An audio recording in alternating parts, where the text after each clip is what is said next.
Hi, it's me again with Corel Draw Tips and Tricks, and this is the second part of this series. Well, it's really the seventh part, but I'm going to call this part B of the sixth one. I made this mother of pearl inlay of a Star of David, and if you haven't watched that video and you want to see what I did, you can watch that video. But I promised that I would show how I made the Star of David. And if you watch enough of my videos, you know I draw in the center of the page.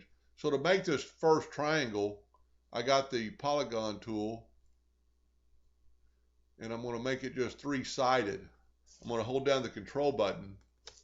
Then I'm going to put P and put it in the center of the page. I'm going to get this picture out of the way for just a second. Let's zoom in here.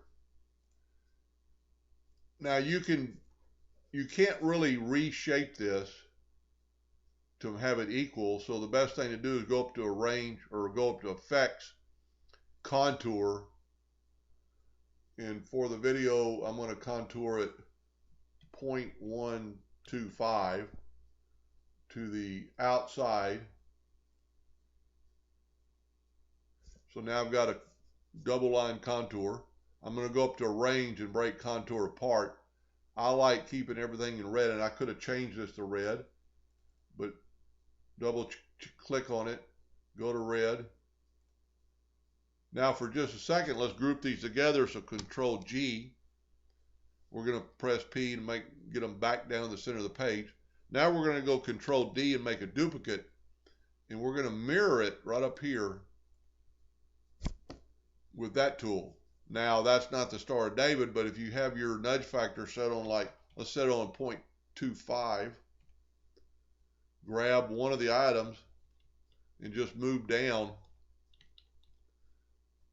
And there's probably a mathematical equation to figure that out, but that's close enough for me. There's a couple of things. Let's try this. I didn't do this in the original video, but let's weld this and see that doesn't work.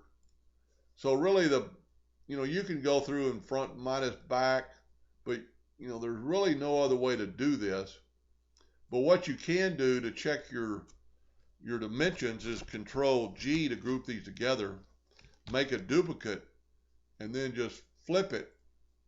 And you can see we're dead on because the duplicate is right on top of both of them. So the best way to clean this up would just be to take your virtual segment delete key, which is in crop tool showing right now, and just delete these lines, because you want this to be a continuation. So it will, basically it's welding it together. And I'm going to show you here in just a second how it worked. A little bit time consuming, but it's pretty cool, and I love the virtual segment delete key. There's nothing else that, well, the knife tool would probably do it, but not like this. So now you've got it. Go down and get your Smart Fill tool and fill it in. So you've got it done. Now, if you remembered, we contoured 0.125. So let's take our rectangle tool and let's make the width 0.135. So now we got the same dimension as the other one. Let's press P and put it in this. Well, let's do this. We've got this grouped together. Control G just to make sure. P, center of the page. Put our start of our cross, P, center of the page. We're going to shorten it up a little bit. P, center of the page, just as long as it's over that first line. Control G to make a copy of it, a duplicate. 90-degree rotation. Whoop, I must have not have made a duplicate of it. Control D. Take the second one, 90 degrees. Let's shorten it up here. Press P on the keyboard. That looks pretty good. Hold down your control button and move it up so you won't get off left or right. Take your virtual segment delete key and delete these two lines. Well, these four.